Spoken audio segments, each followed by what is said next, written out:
24 film മീഡിയയുടെ പുതിയൊരു അധ്യായത്തിലേക്ക് എല്ലാവർക്കും സ്വാഗതം. ഇന്നത്തെ നമ്മുടെ വിഷയം ഒരാൾ ക്ഷേത്രത്തിലേക്ക് പ്രവേശിക്കുന്നതിന് മുൻപും അതിനുശേഷവും എന്തെല്ലാം കാര്യങ്ങളാണ് ശ്രദ്ധിക്കേണ്ടത്. ഈ പറയുന്ന കാര്യങ്ങളെല്ലാം ശ്രദ്ധിച്ചിട്ട് അത് ജീവിതത്തിൽ പകർത്തിയാൽ ഒരു വലിയ മാറ്റങ്ങൾ തന്നെ നിങ്ങളുടെ ജീവിതത്തിൽ വന്നു ചേരും എന്നുള്ള കാര്യത്തിൽ യാതൊരു തർക്കവുമില്ല.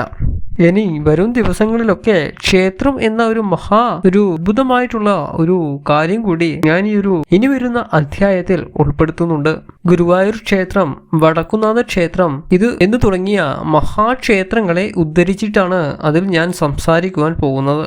ചിലർക്കെങ്കിലും തോന്നിയേക്കാം എന്താണ് ഇതിൽ ഇത്ര മഹാരഹസ്യം ഉള്ളത് എന്നാണ് നിങ്ങളുടെ ചോദ്യമെങ്കിൽ എനിക്കിവിടെ പറയാനുള്ളത്, തലമുറകളായിട്ട് കൈമാറി വന്ന പല ആചാരങ്ങളും അനാചാരങ്ങളും ഒക്കെ, പല അന്ധവിശ്വാസങ്ങളും ഒക്കെ വിശ്വാസമായി എടുത്തിരിക്കുകയാണ് ജനങ്ങൾ. നല്ലൊരു ഭാഗവും കുറച്ചുകൂടി വ്യക്തമായിട്ട് പറഞ്ഞാൽ അങ്ങനെയാക്കി തീർത്തിരിക്കുകയാണ് എന്ന് വേണം പറയാൻ വേണ്ടി. അപ്പോൾ ശരി, ഇന്നത്തെ വിഷയത്തിലേക്ക് നോക്കാം.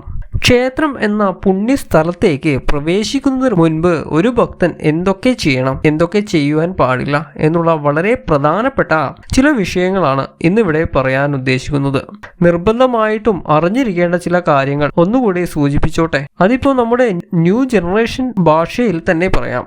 ക്ഷേത്രം എന്നാൽ ജീവിതം താളം തെറ്റിയ ഒരു വ്യക്തിയുടെ ജീവിതത്തിൽ സൗഖ്യം നൽകുവാനുള്ള ഒരു സ്ഥാപനമാണ് ക്ഷേത്രങ്ങൾ എന്ന് നമ്മൾ പറയുന്നത്. ഇവിടെ സ്ഥാപനം എന്ന് പറയാൻ കാരണം മരുന്നും കൊണ്ട് മാറാത്ത പല കാര്യങ്ങളും, പല രോഗങ്ങളും ക്ഷേത്ര ദർശനം കൊണ്ട് മാറുന്നുണ്ട്. അപ്പോൾ പിന്നെ സ്ഥാപനം എന്ന് പറയുന്നതിൽ അതൊരു തെറ്റല്ലല്ലോ.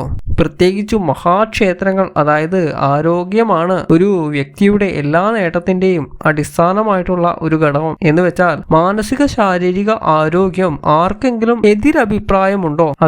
ഇതിലില്ല. അതുകൊണ്ടാണ് ഹെൽത്ത് ഈസ് വെൽത്ത് എന്ന് പറയുന്നത്. ഇങ്ങനെ മാനസിക ശാരീരിക ആരോഗ്യമുള്ള ഒരു വ്യക്തിക്ക് മാത്രമേ ശ്രീകോവിലിന് മുന്നിൽ നിന്ന് പ്രാർത്ഥിക്കുമ്പോൾ നിർവൃതി ഉണ്ടാവുകയുള്ളൂ. അതിന് മുന്നോടിയായിട്ട് കുളിച്ച് ശുദ്ധിയോടുകൂടി ശുഭവസ്ത്രങ്ങൾ അണിഞ്ഞു വേണം ക്ഷേത്രത്തിലേക്ക് വരാൻ എന്നാണ് പറയുന്നത്.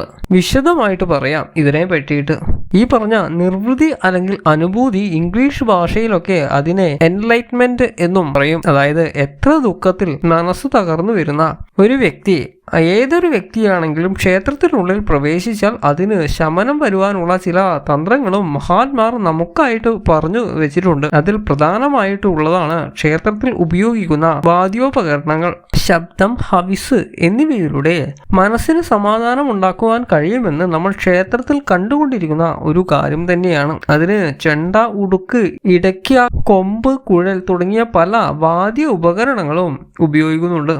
ഈ പറഞ്ഞവയിലൂടെ എങ്ങനെയാണ് എൻലൈറ്റ്മെന്റ് അഥവാ നിർവൃതി കൊടുക്കുന്നത് ഇവിടെ പറയാൻ പോകുന്നു. വളരെ പ്രധാനപ്പെട്ട കാര്യങ്ങൾ ഇനി മുതൽ ക്ഷേത്ര ദർശനം ചെയ്യുമ്പോൾ നിങ്ങൾ ശ്രദ്ധിച്ചിരിക്കണം ഈ കാര്യങ്ങളൊക്കെ.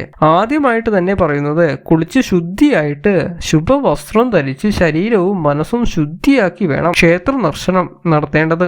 അതിനോടൊപ്പം തന്നെ ശ്രദ്ധിക്കേണ്ടത്, ഏത് ദേവതയാണ് അവിടുത്തെ പ്രതിഷ്ഠ, ആ ദേവതയുടെ കീർത്തനങ്ങളോ അല്ലെങ്കിൽ മൂലമന്ത്രങ്ങളോ മനസ്സിൽ ജപിച്ചുകൊണ്ട് വേണം ശ്രീകോവിലിന് മുന്നിലേക്ക് ചെല്ലാൻ. ഈ പറഞ്ഞത് വളരെ ഗൗരവമായിട്ട് എടുക്കണം. ഇത് ഏത് ക്ഷേത്രത്തിലേക്ക് ദർശനം നടത്തുവാൻ പോയാലും ഇതൊരു ശീലമാക്കുക. തുടർന്ന് ജീവിതത്തിൽ വരുന്ന ആശ്ചര്യകരമായിട്ടുള്ള വ്യത്യാസങ്ങൾ അനുഭവിച്ച് മനസ്സിലാക്കൂ. അടുത്തത്, പുലവാലായ്മയുള്ള സമയത്ത്, അതായത് 14 ദിവസം കഴിഞ്ഞതിന് ശേഷം മാത്രമേ ക്ഷേത്ര ദർശനം നടത്തുവാൻ പാടുള്ളൂ. അടുത്തത് പറയുന്നത്, സ്ത്രീകൾ ആർത്തവം തുടങ്ങിയ 7 ദിവസത്തിന് ശേഷം മാത്രമേ ക്ഷേത്ര ദർശനം നടത്തുവാൻ പാടുള്ളൂ. എന്തുകൊണ്ടാണ് ഇങ്ങനെ പറയുന്നത്? അല്ലെങ്കിൽ ക്ഷേത്രത്തിൽ വെച്ചിട്ട് ആർത്തവം ഉണ്ടായാൽ എന്താണ് പ്രശ്നം? ഇങ്ങനെയുള്ള സംശയങ്ങൾ ഉണ്ടെങ്കിൽ ഈ ചോദ്യങ്ങൾക്കുള്ള എല്ലാ ഉത്തരവും മറ്റൊരു വീഡിയോയിൽ ഇതിനു മുൻപ് ഞാൻ അപ്ലോഡ് ചെയ്തിട്ടുണ്ടായിരുന്നു. ഒരു മാസം മുൻപ്. അടുത്തതായി പറയുന്നത്, പ്രസവാനന്തരം ചോറൂണ് അതിനുശേഷമോ മാത്രമേ അമ്മയും കുഞ്ഞും ക്ഷേത്ര ദർശനം നടത്തുവാൻ പാടുള്ളൂ. രാവിലെ, അതായത് 10 മണിക്ക് മുൻപ് അറയാലിന് ചുറ്റും 7 പ്രദക്ഷിണം നടത്തുക. അതുപോലെ തന്നെ വിഷയാസക്തി, അസൂയ, പരദ്രോഹ ചിന്ത തുടങ്ങിയവ ഒഴിവാക്കി വേണം ക്ഷേത്ര ദർശനം നടത്താൻ. പിന്നെ ശ്രദ്ധിക്കേണ്ടത് എന്ന് വെച്ചാൽ, കഴിഞ്ഞാൽ മൊബൈൽ ഫോൺ പരമാവധി നിങ്ങൾ ക്ഷേത്രത്തിനകത്ത് പ്രവേശിപ്പിക്കാതിരിക്കുക. അഥവാ അത് പോക്കറ്റിലുണ്ടെങ്കിലും നിർജീവമായിരിക്കണം. എത്ര അത്യാവശ്യമാണെങ്കിലും ക്ഷേത്രത്തിന് പുറത്ത് പോയതിനു ശേഷം മാത്രം നിങ്ങൾ സ്വിച്ച് ഓൺ ചെയ്യുക. പിന്നെ ഒരു പ്രധാനപ്പെട്ട കാര്യം, ചെറിയ കുട്ടികളെ കൂടുതൽ സമയം ഒറ്റയ്ക്ക് ക്ഷേത്രത്തിനകത്ത് നിർത്തരുത്. അടുത്തത് ശ്രദ്ധിക്കേണ്ടത്, ക്ഷേത്രത്തിനകത്ത് ശബ്ദം നാമജപത്തിന് മാത്രമായിട്ട് ഉപയോഗിക്കുക. ക്ഷേത്ര പരിസരത്ത് അമിത ശബ്ദത്തിലുള്ള സംസാരവും ഒഴിവാക്കുന്നതാണ് നല്ലത്.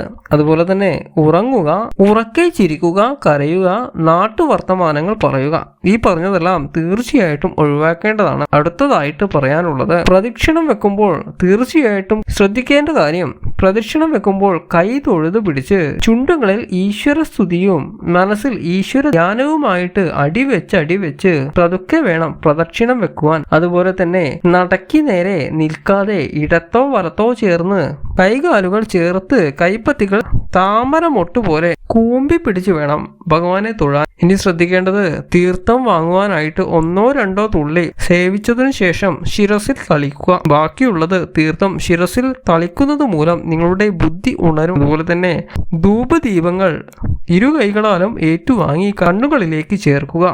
അതിനോടൊപ്പം തന്നെ ശ്വസിക്കുകയും ചെയ്യുക. ഇത്രയും കാര്യങ്ങൾ വളരെ പ്രധാനപ്പെട്ടതാണ്. അതുപോലെ തന്നെ മറ്റൊരു പ്രധാന കാര്യം കൂടിയുണ്ട്. സൂര്യോദയത്തിന് മുൻപ് ക്ഷേത്ര ദർശനം നടത്തുന്നത്, ഇതിന്റെ ഈ പറഞ്ഞ പ്രയോജനം മുഴുവനായിട്ടും ലഭിക്കണമെങ്കിൽ കുറഞ്ഞത് 3 മാസമെങ്കിലും നിങ്ങൾ ക്ഷേത്ര ദർശനം നടത്തണം. അതിരാവിലെ, അതായത് 5 മണിക്ക് ശേഷം 6 മണിക്കുള്ളിൽ. ഇതുകൊണ്ട് എന്താണ് പ്രയോജനം അല്ലെങ്കിൽ നേട്ടം എന്ന് ചോദിച്ചാൽ, ഒട്ടുമിക്ക ശാരീരിക മാനസിക അസുഖങ്ങൾ എല്ലാം യാതൊരുവിധ മരുന്നും കൂടാതെ ഭേദമാകും. ഞാനിത് വളരെയധികം ആളുകളിൽ പരീക്ഷിച്ചു നോക്കിയിട്ടുണ്ട്. സംശയമുണ്ടെങ്കിൽ നിങ്ങൾ ഒന്ന് പരീക്ഷിച്ചു നോക്കിക്കോളൂ. ഒരു ഉദാഹരണമായിട്ട് പറഞ്ഞാൽ, ഒരു വ്യക്തിക്ക് ഷുഗർ, പ്രഷർ, കൊളസ്ട്രോൾ ഉണ്ടെന്നിരിക്കട്ടെ.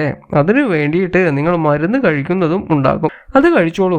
അതിനൊപ്പം ഞാൻ ഈ പറഞ്ഞ പോലെ ഏകദേശം 3 മാസത്തോളം അതിരാവിലെ ക്ഷേത്ര ദർശനം നടത്തി നോക്കുക. എന്നിട്ട് വീണ്ടും നിങ്ങൾ ലാബ് ടെസ്റ്റ് ചെയ്ത് നോക്കിക്കോളൂ. തീർച്ചയായിട്ടും നിങ്ങളുടെ അസുഖം വളരെയധികം കുറഞ്ഞിട്ടുണ്ടാകും. ഇനി നിങ്ങൾ അറിഞ്ഞിരിക്കേണ്ടത്, ക്ഷേത്രത്തിൽ നടത്തുന്ന 5 പൂജയെ കുറിച്ചിട്ടാണ്. ഉഷപൂജ, പന്തീരടി പൂജ, ഉച്ചപൂജ, അത്താഴ പൂജ. വാസ്തവത്തിൽ നിങ്ങളിൽ പലർക്കും ഈ 5 പൂജകളിൽ ഈ പൂജയെ കുറിച്ചിട്ട് അവയുടെ പേരറിയണമെങ്കിൽ എന്തുകൊണ്ടാണ് ഇവ ഈ പേരിൽ അറിയപ്പെടുന്നത് ആർക്കെങ്കിലും അറിയാമോ? ഭൂമിയിൽ തമോ ഗുണം അകന്ന് സത്വഗുണം ഉദയം ചെയ്യുന്ന ബ്രഹ്മ മുഹൂർത്തത്തിൽ നടത്തപ്പെടുന്ന പൂജയാണ് ഉഷപൂജ എന്ന് പറയുന്നത്. എന്നാൽ എതിർത്ത് പൂജ എന്ന് പറയുന്നത് എതിരേൽക്കുമ്പോൾ നടക്കുന്ന പൂജ ആയതുകൊണ്ടാണ് ഇതിനെ എതിർത്തു പൂജ എന്ന് പറയുന്നത്. ആരെ എതിരേൽക്കുമ്പോൾ ഭൂമിയിലേക്ക് പതിക്കുന്ന സൂര്യരശ്മികളെ എതിരേൽക്കുന്ന സമയത്ത് നടത്തുന്ന പൂജയാണ്. അപ്പോൾ പന്തീരടി പൂജ എന്ന് പറഞ്ഞാലോ, മനുഷ്യനിഴലിനെ സൂര്യപ്രകാശം 12 അടി നീളമുള്ള സമയത്ത് നടത്തുന്ന പൂജ ആയതുകൊണ്ടാണ് ഇതിനെ പന്തീരടി പൂജ എന്ന് പറയുന്നത്. കാരണം ആ സമയത്തിന് അത്ര പ്രത്യേകതയുണ്ട്. ചുരുക്കം, പണ്ട് കാലത്ത് ക്ലോക്കും ടൈം പീസും ഒന്നും ഉണ്ടായിരുന്നില്ല. അന്ന് നിഴൽ ഘടികാരമായിട്ടാണ് അന്ന് കൂടുതൽ ഉപയോഗിച്ചിരുന്നത്. അതുകൊണ്ടാണ് അന്നത്തെ കണക്ക് ഇന്നത്തെ ഈ ഒരു തുടർച്ചയായിട്ട് പോരുന്നത്. അതുപോലെ തന്നെ ഉച്ച സമയത്ത് ഉച്ചപൂജയും സന്ധ്യയ്ക്ക് ശേഷം നടത്തുന്നത് അത്താഴ പൂജയും ആവുന്നു. ഈ നിവേദ്യം സമർപ്പിക്കുമ്പോൾ ശ്രദ്ധിക്കേണ്ടത് എന്തൊക്കെയാണെന്ന് പറയാം. ഇഷ്ടദേവന്റെ മുൻപിൽ നിന്ന് നിവേദ്യം സമർപ്പിക്കുമ്പോൾ അത് വെറും നിലത്തോ കടലാസിലോ സമർപ്പിക്കുവാൻ പാടില്ല. ഒന്നുകിൽ താലത്തിൽ അല്ലെങ്കിൽ ഇലയിൽ വേണം സമർപ്പിക്കുവാനായിട്ട്. ഇനി പ്രധാനപ്പെട്ട കുറച്ച് വഴിപാടിനെ കുറിച്ചിട്ട് പറഞ്ഞിട്ട് അവസാനിപ്പിക്കാം. ഭാഗ്യസൂക്തം എന്നാണ് ഒരു വഴിപാടിന്റെ പേര്. ഇത് യഥാർത്ഥത്തിൽ ഒരു ജപമാണ്. അതായത് ഭാഗ്യസൂക്തം ജപത്തിന് അർച്ചനയ്ക്ക് വേണ്ടിയിട്ടുള്ളതാണ്. സമ്പത്ത് ലഭിക്കുന്നതിനും ആരോഗ്യം വർദ്ധിക്കുന്നതിനും ഭാഗ്യസൂക്തം ജപം അത്യുത്തമമാണ്. അപ്പോൾ പരമാർത്ഥമായി ചിന്തിച്ചു കഴിഞ്ഞിട്ടുണ്ടെങ്കിൽ ദേവമന്ത്രം തന്നെയാണ് ഭാഗ്യസൂക്തം എന്ന് പറയുന്നത്. അതിന്റെ ശരി ഈ ഭാഗ്യസൂക്തം പോലെ തന്നെ ഐശ്വര്യദായകമാണ് സംവാദ സൂക്തം എന്ന് പറയുന്ന ഐക്യമധ്യ സൂക്ത ജപവും. ഇതിന്റെ പ്രയോജനം എന്താണെന്ന് ചോദിച്ചാൽ, കുടുംബ അംഗങ്ങൾ തമ്മിലുള്ള ശത്രുതയും അനൈക്യവും ഇല്ലാതാക്കുവാൻ ഐക്യമധ്യ സൂക്തം എന്ന സംവാദ സൂക്തം വളരെ ഫലപ്രദമാണ്. ഐക്യമത് സൂക്ത ജപവും പൂജയും നടത്തിയാൽ ആ കുടുംബത്തിന് ഐശ്വര്യവും നന്മയും കീർത്തിയും വന്നുചേരും എന്നുള്ള കാര്യത്തിൽ യാതൊരു തർക്കവുമില്ല. അതുകൊണ്ടാണ് ക്ഷേത്രത്തിന് ഒരു ഇൻസ്റ്റിറ്റ്യൂഷനായിട്ട് വേണം കരുതാൻ എന്ന് പറയുന്നത്. അതിപ്പോൾ നിങ്ങൾക്ക് കമന്റ് ചെയ്യുമ്പോൾ നിങ്ങളുടെ ഡേറ്റ് ഓഫ് ബർത്ത് താഴെ കമന്റ് ബോക്സിൽ വ്യക്തമായിട്ട് എഴുതുക. അതിൽ ആത്മാർത്ഥമായി ഞാൻ പ്രാർത്ഥിച്ചോളാം. ഓരോ ദിവസം കഴിയുന്തോറും വളരെ അധികം ആളുകൾക്ക് അവരുടെ ആഗ്രഹം നടന്നു കിട്ടി എന്ന കമന്റുകൾ കേൾക്കുമ്പോൾ തന്നെ വളരെയധികം സന്തോഷമുണ്ട്.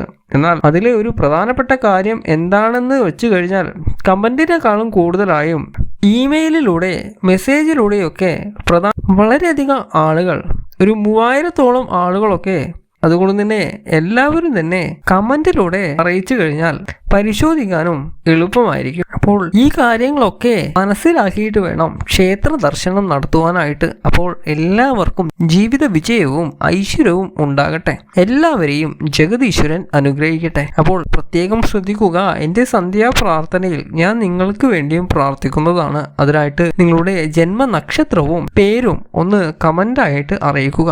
അപ്പോൾ അടുത്ത അധ്യായത്തിൽ ഇനിയും കാണാം. ഓം നമഃ ശിവായ.